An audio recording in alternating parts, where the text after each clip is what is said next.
Hello everybody, thank you to Fabrice and to everybody from the Federation. I really do appreciate being here and the opportunity to speak to you. I last did French in 1976 when I was 16, so my apologies, but it comes back to you in little bits. But thank you for tolerating my English here. I've come to talk to you really about some of the work we've been doing in Manchester in the UK. And I'm going to start with a slide that was done, around about 10 years ago now. We've worked with people with dementia as peer researchers, as people who are looking to innovate and create their own experience and make it visible to us in ways that maybe a straightforward interview wouldn't do. So some of the research, this is Dennis, and working with a very fantastically expensive research technique called fuzzy felt. Putting down in the center of the stage, we use symbols. So symbolically, the center of the page is the most important thing in his life, and you go outwards to the outside spaces. So the spaces and the colors and the forms are for him to control. You can probably see in the very middle, he put his symptoms of living with dementia right at the beginning and right at the heart. It was the most important thing in his life. And above it, he put Lily in white as a very close symbol to him, and to his right he put Val. Val was his wife, and Lily was his dog. So in a very straightforward way, this is a way of just a very simple term saying what is important to him as a human being and as a person. It was a research act, but it's also a clinical act too, really important. This is some work, this is the tidied up version, but this is some work which was done by Mo Quinn, and that is her name. It was her name, she died a few years ago. But we worked with Mo, I've known Mo a long time in her life. She worked with the ACE Club for younger people with dementia, and she was a very powerful and a very loving woman. And she acquired Alzheimer's disease in her early 50s, and she died before her 50s were out. And she died actually of Alzheimer's disease plus cancer. She also watched her 4 elder sisters all die with young onset dementia. And when we worked with her in terms of generating a representation of her lived experience, she drew it, and there's lots of words there, but just see it as a car. See it with wheels going. Because that was her symbolic meaning and the meaning making that she had for her dementia. She knew it was going to take her. She knew it was going forward, but she knew that she had the love of her husband, some very fundamental support around the house, and also her friends. And her friends were the club, the group, unpaid club that met once a week to support one another. It became a friendship club. And that was her life. After she died, some of this is obviously built right from the biography, right from the heart of who we are as human beings. But that's largely her life. And we found over our years of working in predominantly social research methods, and I've listened to a lot of presentations, very excellent presentations, along the continuum of research. I think this research is right at the beginnings, at one level, of a participatory social inclusion type of research.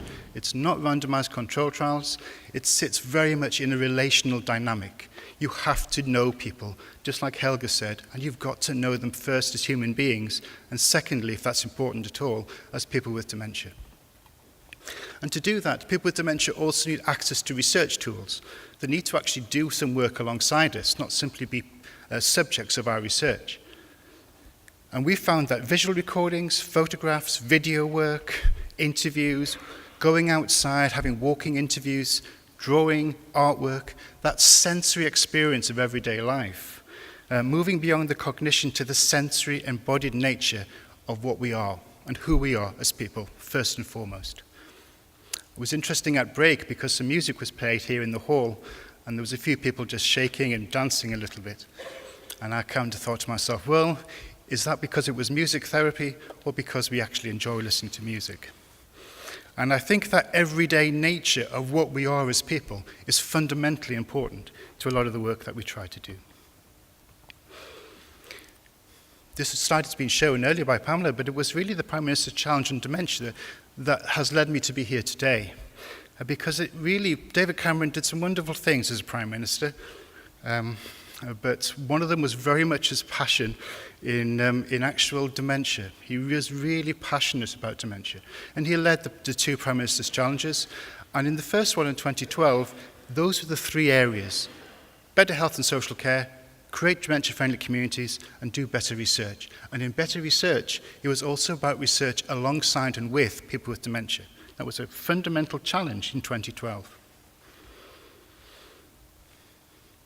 We've tried over the years to do a number of ways of thinking, and our work stemmed directly here from Work Programme 1 on the Neighbourhood Study.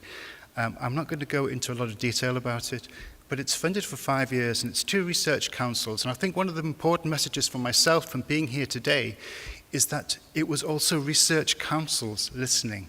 So the Economic and Social Research Council and the National Institute of Health Research, one does mainly social research, the other one does mainly health sciences and applied research, came together and created a new fund of money, led by the experience of everyday living.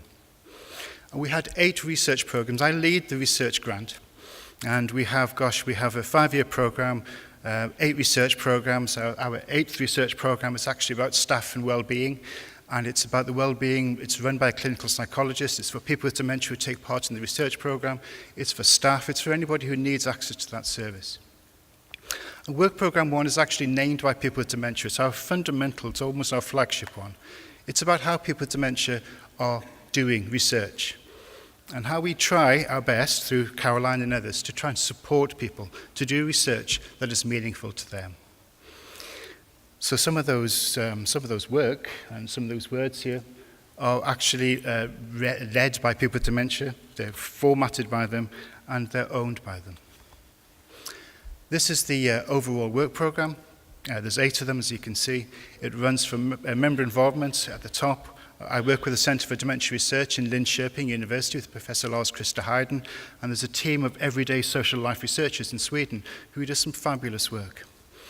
And probably we also, I won't go through them all, I'll be here all day, but just picking out from that, we're doing a core outcome set, so a new way of thinking about measures in dementia where people with dementia come together to tell researchers, or be part of, more importantly, formulation groups, to say, this is what's important to me.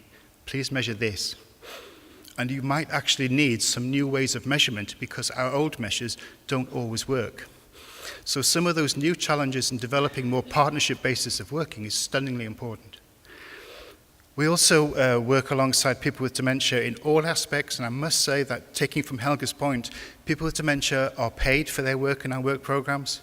They get paid a living wage, they get the minimum wage, should they wish to take it. Because actually being paid for your time as a person with dementia is crucially important, should that wish to be taken up. We also work with the deaf community, in sign language and dementia, doing one of the first projects, looking at a living reminiscence for what it is to sign and be deaf and have a dementia. If I stopped tomorrow, I would be happy because we produced this alongside the Educate group, which I think Jean-Philippe mentioned this morning, who are based in Stockport, a group that we helped set up about 10 years ago, the Open Doors Network, and also the Scottish Dementia Working Group. And we worked alongside the group for about 2.5 years to try and understand how people with dementia wanted to be involved in research. And basically, lo and behold, they wanted to be involved in all of it. From the very early sit-down beginnings, joining together with us to try to form ideas and issues, right through to the dissemination and, more importantly, the formulation of new ideas. It goes right the way around. There's challenges on every point of that axis, including for us, how do people with dementia do research when the research itself is identifiable and they wish to be identified as doing the research, right through to shared data analysis. It's a very simple slide, but it's a slide from Work Programme 1. It's just about people getting together and trying to work out, this is the Open Doors Network in Salford, and one of the groups, we have 4 main groups, they're all doing their own research projects. This project group, the Open Doors Network, they really wanted to do their own representation of their biographical attachment to Salford, because they all grew up there and they wanted to say that, well, I want to do a project about how my own community has transitioned in place and time. And this is what they're doing. They called their project The Changing Face of Our Neighbourhood.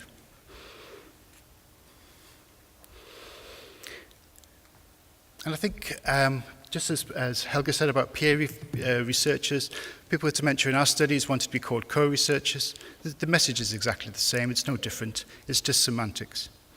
But from people with dementia, what they're telling us today, and through our work over the last decade or so, is make involvement meaningful. Just as Helga said, it's not something that takes a little bit of time. This takes an investment in time in people. Be creative with the methods and the ways of working. Don't make assumptions at all about what people with dementia can and can't do. And as Pamela shared this morning, nothing about us without us. And I think that is a maxim that we've tried to be true to the best we possibly can. Research bidding, the whole process is skewed towards academia, but making more of the partnerships, making more of the work of people with dementia in the everyday lives, because it is their experience. We can help interpret that experience, but at the end of the day, people with dementia and their families live with that experience. And where we fail miserably is joining up the dots on the intergenerational family care. We have so little knowledge about intergenerational family caregiving. It's really quite sad. For ourselves as researchers, build up those relationships, maintain a balance at all times. A group is only a collective of individuals, so people make dementia. It's about people.